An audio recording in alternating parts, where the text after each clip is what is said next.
What's up, everybody? Welcome back to another episode of FOMOFanz. We are Season 2, Episode 4, but this is ringing in the new year. Ding, ding, ding, ding, ding. Welcome to 2018, or should I really say, goodbye, good riddance, peace, no love for you, 2017. 2017, I don't even want to talk about 2017, other than the fact that this episode is going to be a lot about what I learned in 2017, but for the most part, I am so glad 2017 is in the rearview mirror. We don't have a choice for it, right? We either, 2017 is, it's in the rearview mirror, no questions asked. So for me, this is one of those things that I'm excited for a new year. You'll hear oftentimes people will debate like, don't wait till January 1st to make a resolution. I say if you make a resolution on January 1st and it helps you try to keep it, good for you. If you want to make your resolution on the 23rd because you think you're better than the people that make it on the 1st of the month, good for you. I could care less. I think this world of us telling everybody else what to do is just ridiculous, if you ask me. But we are broadcasting live here for everybody that's listening, maybe on iTunes or iHeartRadio or Spotify. Thank you guys for tuning in to the podcast and subscribing. Yes, you always be yourself, that's for sure. So today's topic is why it's the worst, best time to be an entrepreneur. And yes, I didn't mess that up. It is, why is it the worst, best time to be an entrepreneur? And I'm going to share, in my opinion, I'm going to share some of the things that people don't really talk about when it comes to entrepreneurship, right? We kind of hear the super success stories, and then we hear the ones that, people failed early on, but then they did really well at, like Oprah Winfrey, had no friends in school. Michael Jordan was cut from the basketball team. Steve Jobs was, laughed at, all of these things. But I think one of the things that we kind of forget is that entrepreneurship, generationalized, is way different. And then year over year over year, entrepreneurship is different. And I'm going to give a shout out to my dad on this one. My dad and I were having a phone call today, and my dad was a entrepreneur for a long while, but he's a much bigger fan for his sons to be kind of work and have the job security that oftentimes is associated with your traditional jobs working for a brand. And here's the crazy thing about this is I loved working for a brand. I worked for an enterprise company and a startup, and then I've been an entrepreneur for 5 years. And this past year was the worst year for me as an entrepreneur, as far as revenue, as far as business model, as far as I worked really, really hard and really, really long hours with not very many results. I'm going to talk about what I learned from that. I'll share a couple of those things on there.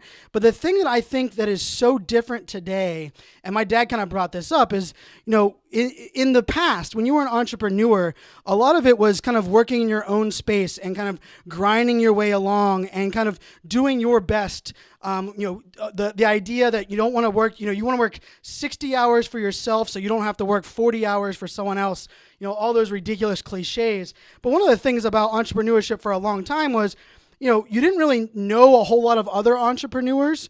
You didn't know a lot of entrepreneurs that were failing. You didn't know a lot of entrepreneurs that were ridiculously successful.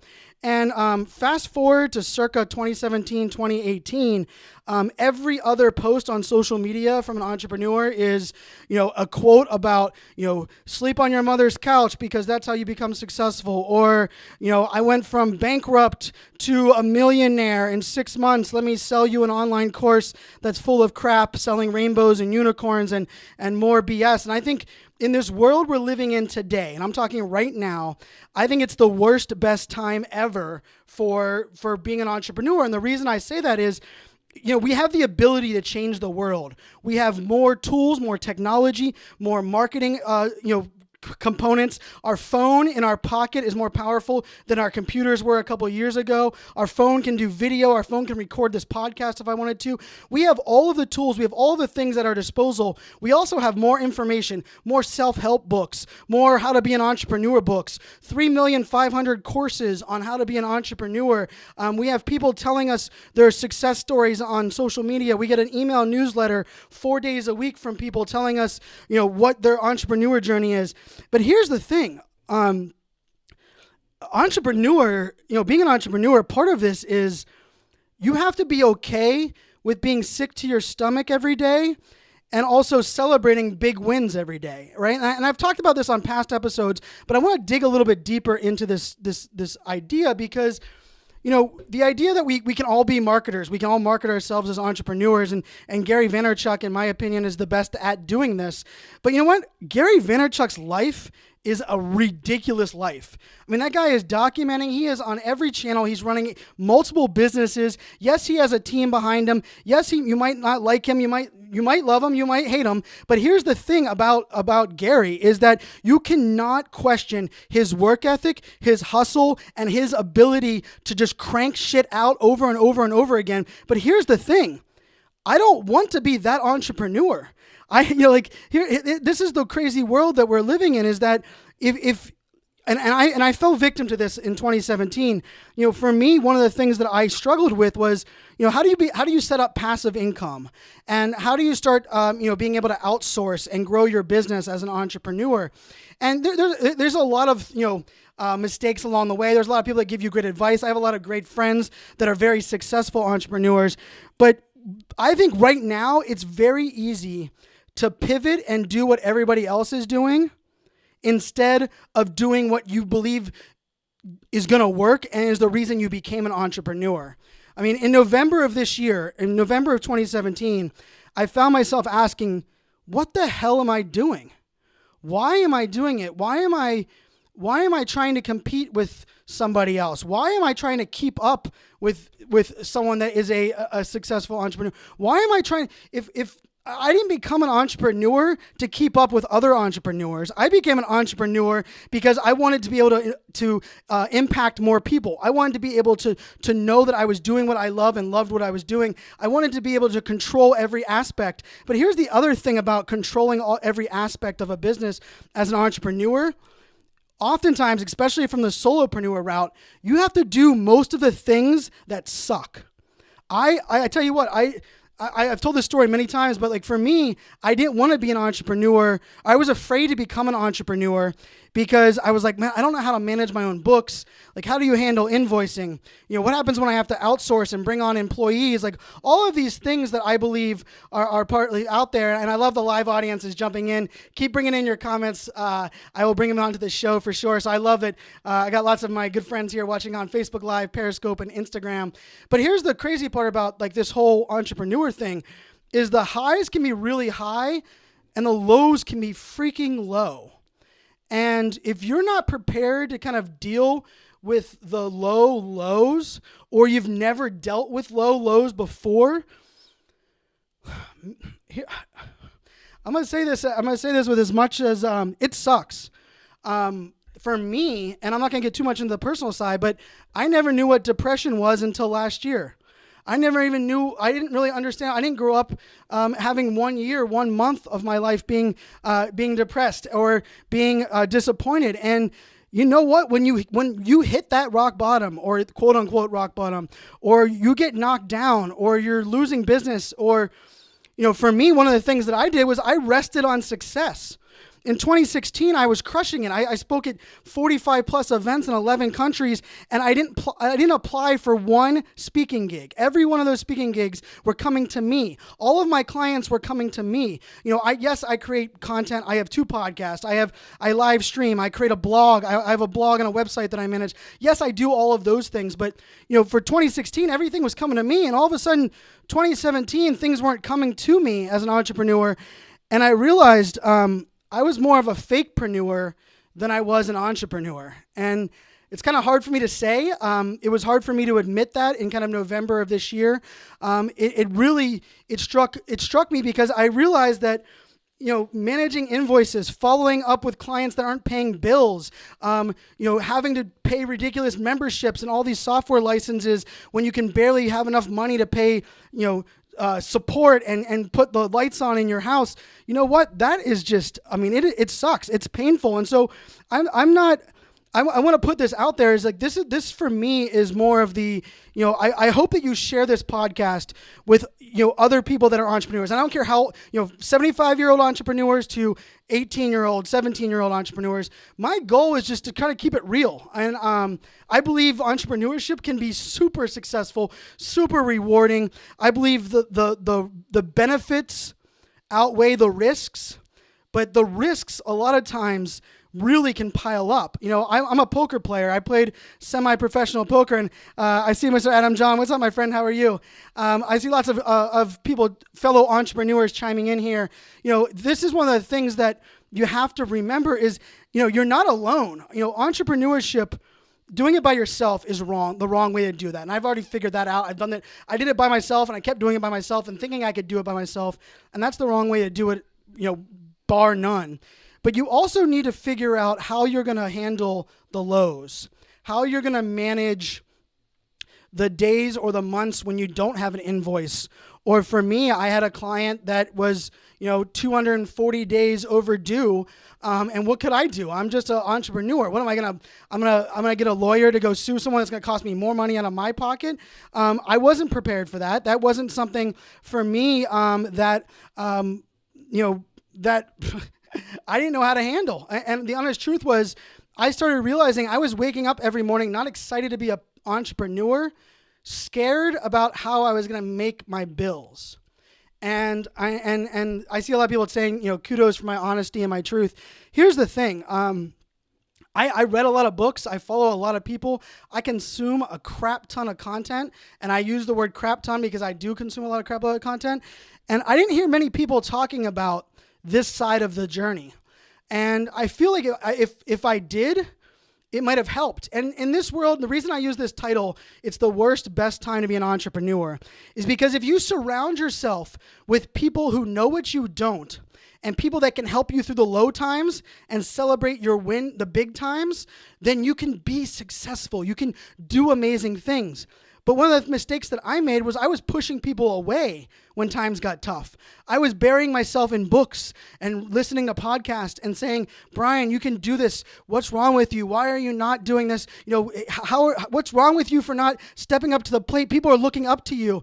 And I realize now, what an idiot. Like the mistake that I made was, that is the perfect time to reach out to those people that are friends, the people that are out there, the people that are struggling. My friend Victoria Taylor just jumped into the live feed, and Vicky is over there in the UK, and she's an amazing entrepreneur. And I wish I would have learned from her when I first became friends with her through Periscope live streaming, because she might not have had the largest social media following. She didn't have a book out. She needs to have a book out. But I tell you what, she was running an extremely successful business, multiple clients. She pivoted multiple times in her business, continued to find success, and even more importantly, she figured out how to balance that entrepreneur life with that personal life and your personal goals. And I've said this before, and I want you guys to remember it, because I think this is something that I maybe glossed over a little bit on this episode. And this is a little bit different episode than normal, FOMOFanz episodes. But here's one of the things is that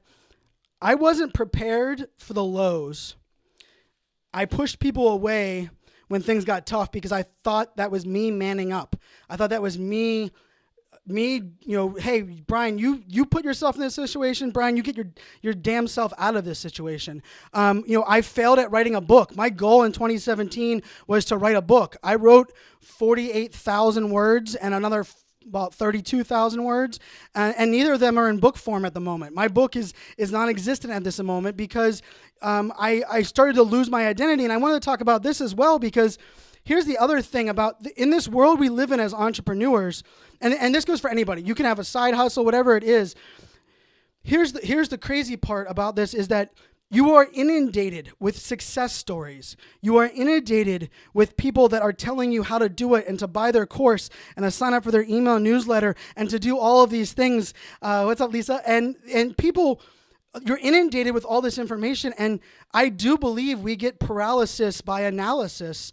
And it happened to me. And I think, I took the chance to create an online course. I then decided to chase some passive income opportunities while I was still building my speaking business and my consulting business. And I tell you what, I didn't tune things out. I consumed too much. But here's the thing, funny thing is that you'll hear people talk about this all the time. Well, just do. Don't, stop talking, just do. Well, guess what I tried to prove people wrong. I decided I'm going to do, and I'm going to talk, and I'm going to listen, because my name is Brian Fanzo, and when someone tells me to zig, I zag. Someone told me that your podcast had to have a super niche. I created a podcast called Smack Talk that stands for Social, Mobile, Analytics, and Cloud. It's the anti-niche podcast. I love zagging when other people zig or when someone tells me, but here's the thing. Sometimes as an entrepreneur, your own zig is the way you have to go. And that might sound funny, but I lost my path. I lost my course. I lost my North Star of what I wanted to become as an entrepreneur. Why the hell was I doing this? And I tell you what, I didn't become an entrepreneur so I could work 7 days a week, struggle to spend time with my kids, not make as much money as I made whenever I was working for a big brand. That's not why I became an entrepreneur. But I put myself in this grind. I put myself in this hamster wheel. I put myself in this constantly on digesting everybody's information. And you know what? This is exciting for me because I needed to go through this. I needed to hit rock bottom, takes 2 steps up and get knocked back down on rock bottom.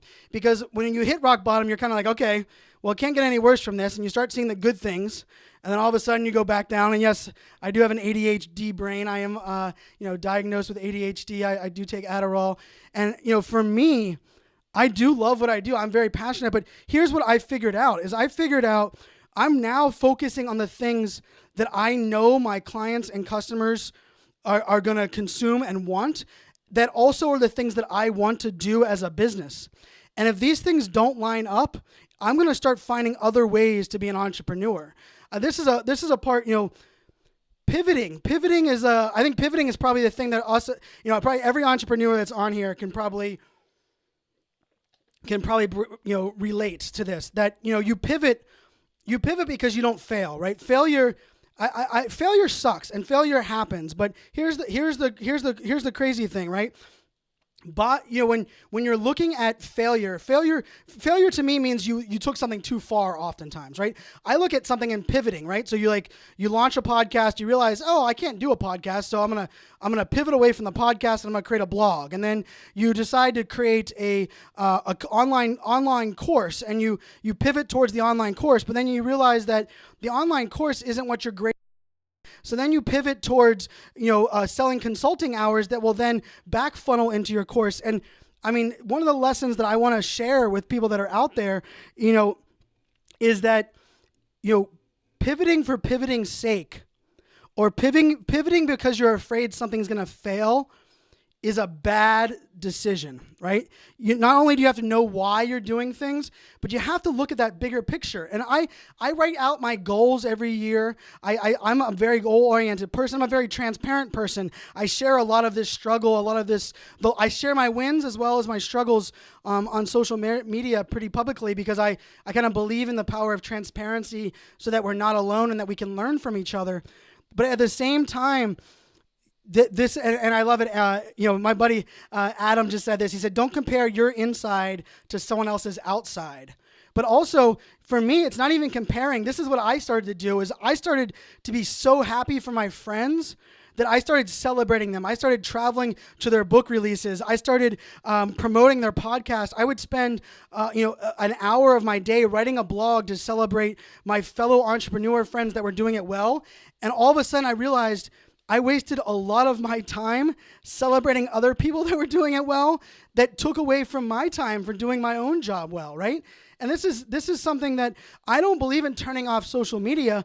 I believe in, understanding, and I want to, bring this into a much more focused part now. I know I've been all over the place, but it's because I really passionately wanted to share my journey, because I believe I'm going to kick 2018's ass. I'm going to own 2018. It's going to be the year where I figure out this whole scale thing, and I start outsourcing a little bit more, and I dial in my customers a little bit more, right?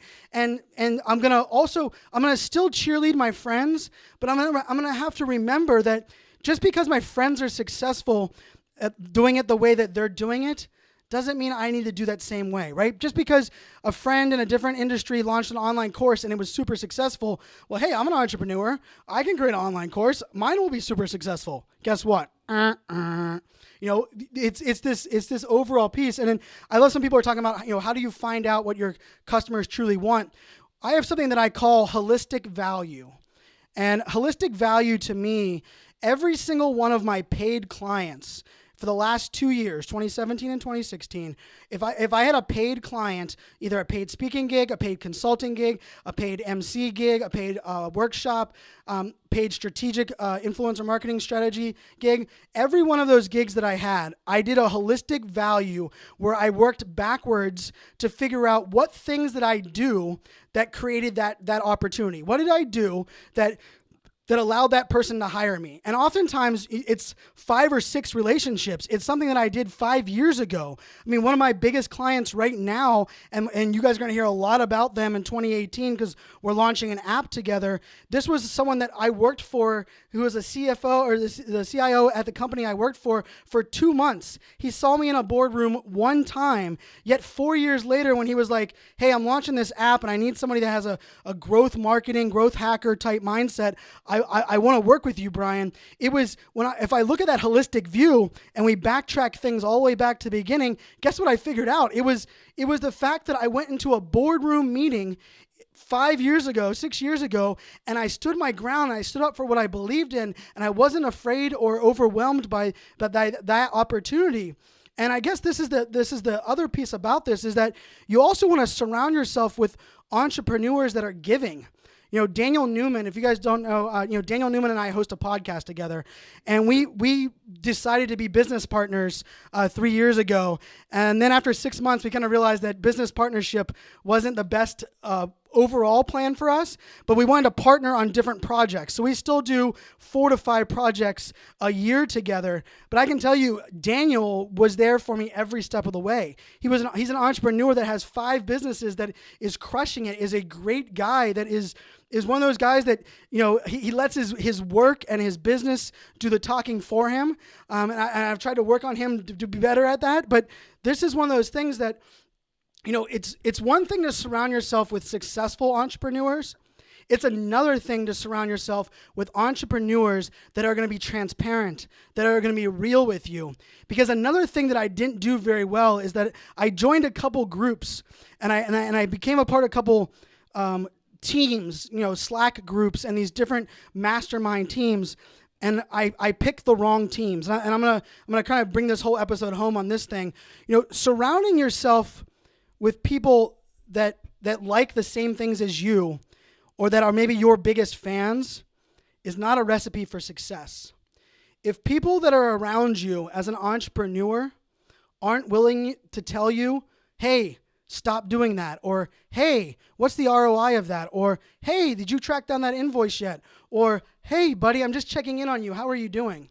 I had some very low days in 2017, and there's a handful of people that just reached out. They're entrepreneurs. They're struggling just as much as I am, but they reached out because they knew that they need that at their times, right? And so what I wanted to share is that if you want to be an entrepreneur and you own this space and you can do it, I'm all for entrepreneurship, but you also have to realize what comes with it. The risk. Yes, Kristen Cardos. Shout out to my good buddy Kristen. We also have to realize that managing your own LLC, if there's other parts of your life, like if you get divorced and you have your own LLC, that could drastically impact you. I'm living proof, right? If you're the way you've set up your business, the way you've done taxes can ultimately affect, how you're getting your next house. There's so many things that go on here, and this is one of those things that I just want people to realize that you're not alone in the entrepreneur journey, but you're also, it's up to you. If you choose to be an entrepreneur, if you are right now an entrepreneur, or maybe you're the others around that are, maybe you're a successful entrepreneur, I can almost guarantee that you decided that you're going to own your own success, you're going to own your own failure, but you're going to also own your own mission to get help when you need help, to outsource when you need to outsource, to pivot when it makes pivoting sense for you. And it comes down to these simple ideas that you can't lose track of yourself. I lost track of myself. I lost track of what was important to me because I started to realize I wanted the quick wins. I wanted the multi-six-figure online course. I wanted the podcast sponsorships of $20,000 and $30,000 a month. But the way that I do business, the way that I sell, the way that I build relationships, it's not a short-term gain. I play the long game. And by me pivoting, by me being a stubborn entrepreneur and trying to do what other people were doing, it hurt me. And then when I got hurt and I was down, I didn't go to others for help. I actually went further down and decided that I'm going to grind my own way out of this. And I'm here to tell you that's not the best way to do it. It's not a fun way. It's, I graduated college in 2003. This past year, 2017, from a gross revenue perspective, was the least amount of money I've made in 1 year since I was 6 years out of college. For the last 9 years, I've had a nice upwards trajectory until a massive failure. And the failure wasn't my clients. I don't believe it was my content. My failure was me losing why I became an entrepreneur, why I love entrepreneurship, and also owning when the times get tough. Not only do the tough keep going, but the tough are not afraid to ask for help, not afraid to realize that you can tune out some of this nonsense, this guru crap. You don't know how someone's getting bankrolled. You don't know what their bills are like. You don't know what they're going through. You don't know if maybe they have a spouse that is crushing it, making six figures, and that's the only reason they can run around and do all these things for free, and they can make all these claims with these big brands. You don't know, and the thing that you do know is, yes, and I love that I saw here on live, trust your vision, trust your process. I see a lot of people reaching out to me. I appreciate it, guys. I appreciate all the love, Carrie and Frenchie and Kristen and Adam. And, for me, I tell you what, I'm excited to kill it in 2018. I'm excited to focus on providing value. This podcast is going to get to 100 episodes. I'm going to crush this podcast. The content is going to be so damn good that people are going to come to me and sponsor just like they had in the past. And I'm not going to do all this ridiculous cold emailing because cold emailing is not me. That's just not how I am. And I am excited for 2018. I'm excited to be an entrepreneur in 2018. But I want you to realize that I want you to come on this journey and I want you to celebrate my successes. But if you struggle, if you fail, if you pivot, if 2018 is your version of my 2017, just know that you're not alone. Know that this stuff happens. Don't be afraid to go back into business or partner up with somebody else or take a time out or revisit it. It's much like, for me, poker playing, right? I left poker up.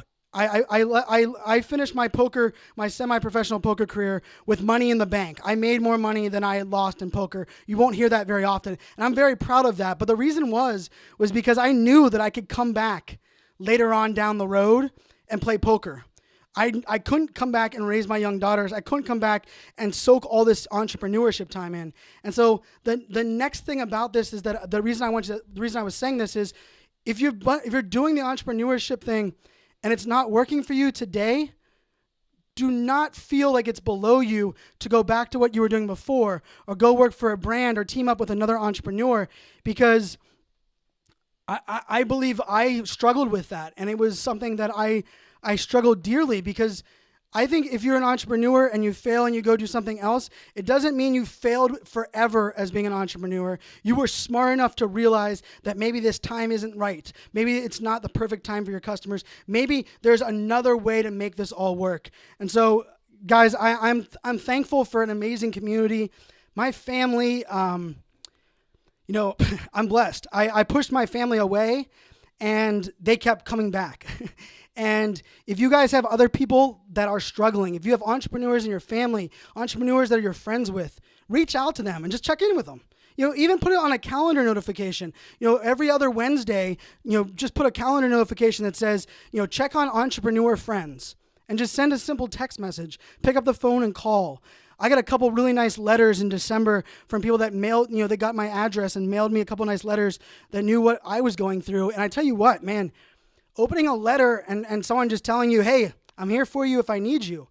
That's freaking powerful, guys. And, I believe in great people are going to be the most successful people from 2018 and beyond. We live in a world today where transparency is going to grow, and those entrepreneurs that are good people, that are doing it the good way, that are setting up for good things for their customers, they're going to be successful. But guess what?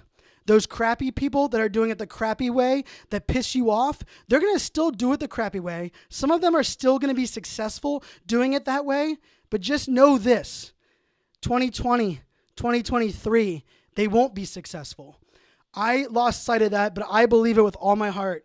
If you are doing great things, and this is what I will leave you guys with, I became an entrepreneur because my passion is simply, I love connecting great people with great people to do great shit.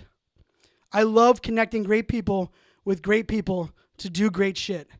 And all of a sudden, when I remembered that, when I put my goals out there in order, when I refocused, when I realized I need to lean on people when I'm down, and when I figured out that I just need to own my path and be confident in that and not let anybody tell me that I'm wrong, I'm going to crush 2018.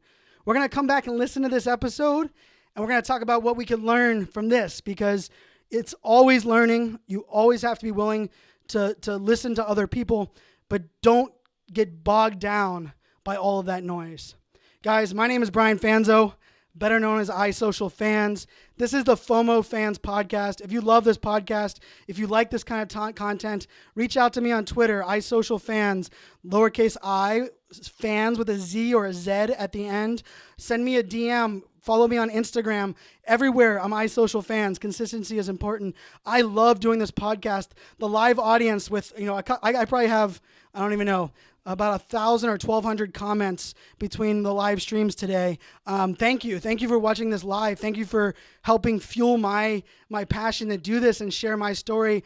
And just do me one favor. If you have someone that's struggling, you have someone that wants to be an entrepreneur, and they're only reading the self-help books and the Entrepreneur's Guide to Get Rich Quick, send them this podcast episode. Let them know that there's some truth. There's a shitload of struggle. There's a lot of ups, a lot of downs, and we have to learn from it. And this entrepreneur journey, I'm far from done. I'm far from throwing in the towel, even as a Steeler fan. But I'm ready. I'm ready to crush 2018. I hope all of you crush 2018. Here's to wishing you all a beautiful New Year's Eve. It's not New Year's Eve. A beautiful New Year's. And I will be back with another episode very soon. If you have someone that wants to sponsor this show, feel free to reach out to me. I'd love to set up some sponsors as we move through 2018. Until next time, my friends, do me one favor. Show you care. Show you care. Go above and beyond to tell one person today, go out of your way to tell them thank you. Go out of the way to tell them I'm here for them. Because I tell you what, if we can all show we care to one person, if everyone that listens to this podcast, hundreds of thousands of downloads I get of this show, if we each can impact one other person, we are going to change the world, ladies and gentlemen, right here, right now on FOMOFanz. Thank you guys for tuning in. I love you guys. Cheers.